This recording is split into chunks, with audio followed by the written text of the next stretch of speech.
Hi ladies and gentlemen, in this video you're going to hear about my experience as a long distance runner in comparison to becoming a bodybuilder, okay? And the two, and what this difference and this flip or change has, how this change has impacted my body, okay? And so a lot of people equate long distance running or even running or cardio, which is catabolic in nature, okay? And I'm going to discuss what this means a little bit later on, okay, in the video.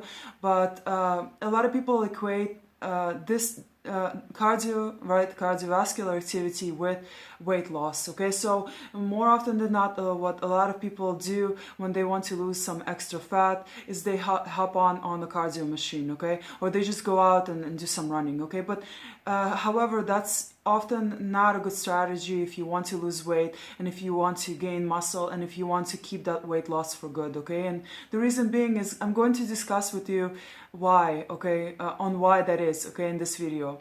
And so I have my own experience, guys, with this, okay? And I used to be a long distance runner, okay? In high school, I did cross country, okay? And I was an extremely good runner also, right? One of the best on my team. I don't remember my place in states actually for cross country, but I was I was in 5th place in the entire state of Florida for the mile run, okay? So that's track and field, okay? So more often than not, when we did cross country, the cross country runners had to also do track, okay? So we had to basically run you know, the entire year, right? Not just for half a year, okay? So the training was consistent. It had to be, you know, we had to do it year round, basically, okay? So the track runners, however, weren't made to also run cross country, okay? So yeah. And anyway, so I was on the track team and I was on the cross country team, okay? And so here's what I learned though, okay, guys? When I was doing track, okay, and when I was doing cross country, I didn't do too much weightlifting, okay? So I only got into bodybuilding a lot later on, okay? Probably in uni, okay? And so when I was running, when I was just merely running, right? And I still did sprints and things like that, right? But I did a lot of long distance running, okay? What I discovered is that more often than not, I could not maintain that beautiful tone that, you know, having muscles. Basically, the long distance running was making me catabolic. And what that means is that my body had to use its own resources in order to have the energy, okay, to run, basically, okay? So that means that after my body was done using the carbohydrates in my body, which is your preferred source of fuel, right, is the carbohydrates, it would go after the protein and then it would start breaking down my muscles, basically, right? So that's what happens with the long distance runner for the most part, especially if they're under eating, okay? So not only does the long distance running stresses your body out to the maximum, right? But also it creates excess cortisol after, I think, about 1 hour or so, or maybe even before that, okay? So it creates excess cortisol, which also breaks down your muscle, okay? So as a long distance runner, guys, you guys have probably seen you know, if you look at a body of a long distance runner in comparison to a bodybuilder, right, or even a sprinter, they're completely different, right? One has pretty the sprinter, right, that just focuses on strictly sprinting, right, or the bodybuilder too. Maybe they do some bodybuilding too, right? Their body is going to be, you know, completely different, right? The long distance runner's body is usually slim or even skinny fat, okay? In my case, my body was very slim, but it was kind of skinny fat, okay? Because I didn't do any bodybuilding. I did do some sprinting every once in a while. That was just part of our routine, right? But still, first of all, I wasn't eating enough protein, right? I wasn't as educated about macronutrients, okay, at that time. So my diet was pretty crappy, okay? That's all that I can say, okay? So my body was not getting enough nutrients, macronutrients specifically, right? Things like carbohydrates, fats, and proteins, okay? So and my body is always catabolic, okay? Which means that my muscle, any muscle that would have been built or could have been built, was just always getting broken down, okay? And so, guys, this ultimately, like, when you're lacking in muscle tone, right? The muscle is the engine of your body's fat and calorie burning mechanism, right? And so having more muscle on your body means that you have less body fat, okay? So you don't get these stubborn body fat areas, right?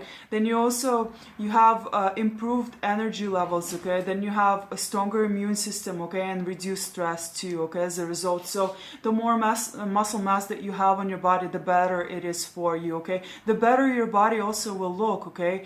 Guys, my body was never it never looked like anything that I wanted it to look like, okay? I wanted the body of a bodybuilder, right? Like a slim shape, right? Like a very slim waist, right? With no really stubborn fat around, on your hips, And so I was looking for this like feminine, like shapely,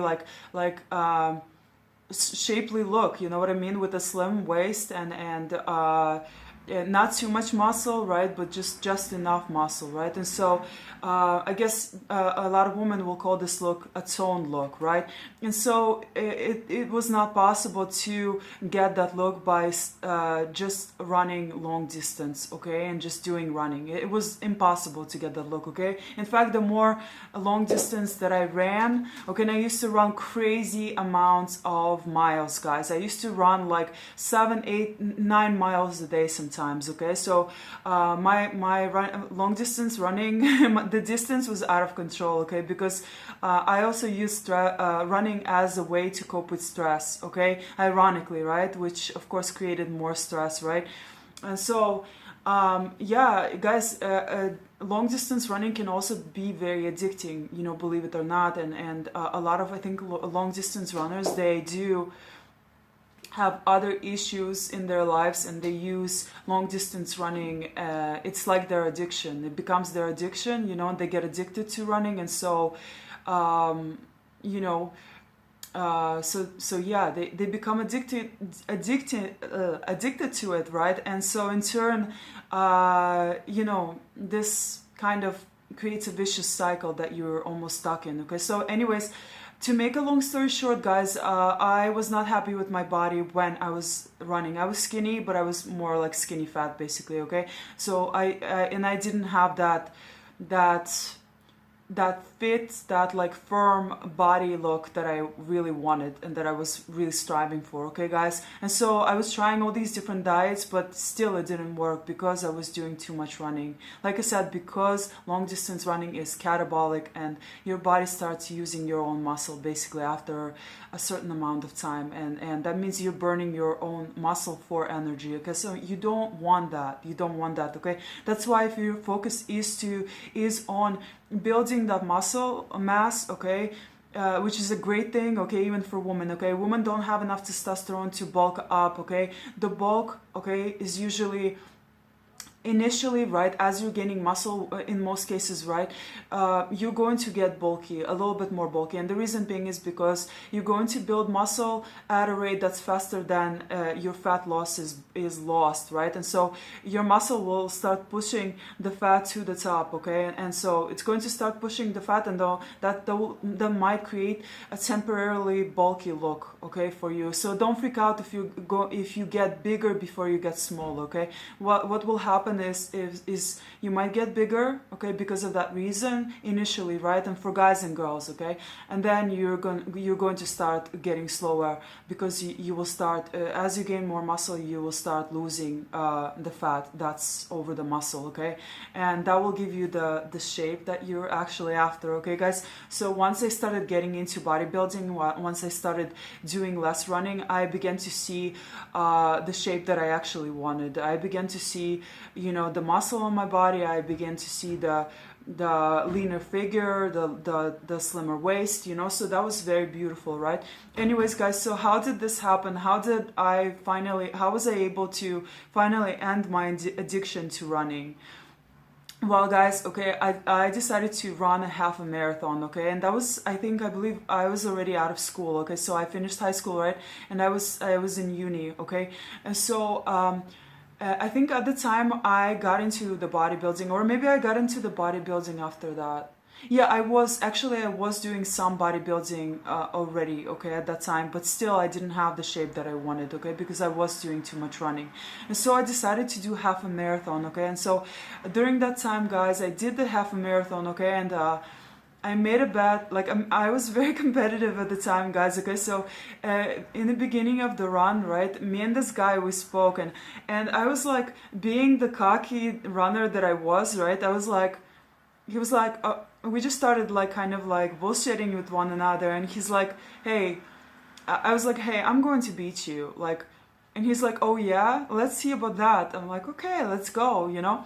And so and so this is what happened, okay, guys, on the last mile, okay, I ended up twisting my ankle, right, and I even stopped during that time, okay, but I only had 1 mile to go, right, like, so I was thinking, like, what's another mile, right? So someone actually had to, a guy like who was really, really kind, right, he stopped and he helped me because I stopped my run, right, and then so he helped me up, and then I was being the crazy person that I was, you know, I saw the guy, I was really competitive, right, and so I saw the guy that I made the bath with, and he was in front of me, and I saw him, and even though I twisted my ankle, I just ran through the pain, and the guy who actually helped me get up, you know, he was shocked, like, huh, you know, and so he was taken aback by the fact that I started running even faster, and so I started running even faster with the twisted ankle, guys, okay, so I ran the entire mile with the twisted ankle only so I could, first of all, finish the race, right? And second of all, so I could beat that guy that I made a promise to beat. And so, of course, I did eventually end up beating him, okay? But of course, at the expense of my health and my body, right? And so, because I you know, because I twisted my ankle and because I ran on it for so long, right? I basically ended up, yes, I ended up placing and getting a really good place, right? And just you know, doing really, really well, right? In terms of my time. I still, like, I couldn't walk basically, so I had to be carried to my car, okay, at the end. And so because of that really like major injury, right, that's when my running, long distance running career has come to a halt, okay. So sometimes an injury is actually a good thing, guys, okay. Of course I did this to myself, right, but that was like, I can't say it was divine interference because really it wasn't, okay, but it was something that I needed, okay. An injury is what I needed for me to snap out of my long distance addiction, okay. And so this is what happened, and so I just started bodybuilding pretty much full time after that, okay, and doing very little running, okay. And this is actually when I began to see major body changes, okay. You know, bodybuilding is not catabolic, is anabolic, okay, and so you're building muscle, right, you're putting on that muscle mass that you need, okay, and so of course bodybuilding isn't always catabolic, guys, I mean anabolic, guys, okay, and the reason being is because you also have to consider your macronutrients. So if you're not eating enough, doing bodybuilding will still put you in that catabolic state that you don't want to be in, okay, and so you need to that's why when you're training, you need to eat enough, okay, especially as a woman. I know women tend to go on diets, right? We're like, oh yeah, we're not gonna eat, right, and we're gonna long distance run, right, or we're gonna start bodybuilding. No, guys, okay, if you want to get that beautiful shapely body, okay, as a guy or as a girl, you need to eat enough macronutrients, okay, and micronutrients too, okay. And so I had a problem with that too. I wasn't really eating enough, okay, and so all thanks to my ex-boyfriend, who was a big bodybuilder, okay, he even competed at some point, okay, he told me to eat some meat, okay, and so I started eating some meat, and that's when my body really began to you know, to change. I started getting this quality protein, right, and because of that, guys, I managed to completely transform in terms of my body, okay, and my looks. And so my body just started looking amazing, okay? I started like getting into a really, really good shape, okay? And eventually, you know, yeah, I got the body that I wanted, okay? My stubborn fat areas disappeared, okay, for the most part, and I just got into really, really good shape, okay? And I was finally happy to get out of that skinny fat look, okay? Skinny fat is when you have you know, high body fat, okay, basically, okay, you look skinny but you've got a high body fat, okay, and so a person with a high body fat, believe it or not, they can still be skinny, okay, it's just they will look skinny with their clothes on, okay, but when you take your clothes off, you kind of look everything is jiggly, right, and it doesn't look too good, okay, so yeah, definitely get into bodybuilding if you can, okay, because it has completely transformed my look, okay. Don't forget to eat, don't forget to rest also, okay, that create no rest, no sleep, decent rest lowers your cortisol levels, which helps you gain muscle too, okay. And also don't forget to not overtrain. If you're overtraining, you're not going to accomplish your goals, okay, guys. This will also create a catabolic state, okay, so this can also start breaking down your muscle, which is something that you don't want to do. Muscle is usually very hard to build, okay, so yes. So once again, guys, if you want a really nice shapely body, if you want to have a defined body, if you want a slim waist, you know, then stick to bodybuilding, okay, stick to sprints, stick to bodybuilding, okay, and make sure you're eating enough, okay, make sure you're getting enough protein in, make sure you're getting enough carbohydrates and enough fats, okay. All of that is needed for various reasons, okay, that I'm not going to discuss in this video, okay. Anyways, guys, I hope you've really enjoyed this video. Thank you so much for watching. Please, if you like, okay, then go ahead and purchase my video courses, okay, on fitness and nutrition, and there I give you so many more details about all of this, okay. I discuss, you know, different body types and how you can go about to accomplish the best body for your body type, okay, as we all have different body types. I also discuss diets and nutrition and the things that you can eat in order to lose fat, okay, for good, and to keep it this way too, okay. So guys, thank you so much for watching, okay, and stay tuned for more videos, okay. Please subscribe if you haven't already, and yeah, have a good one.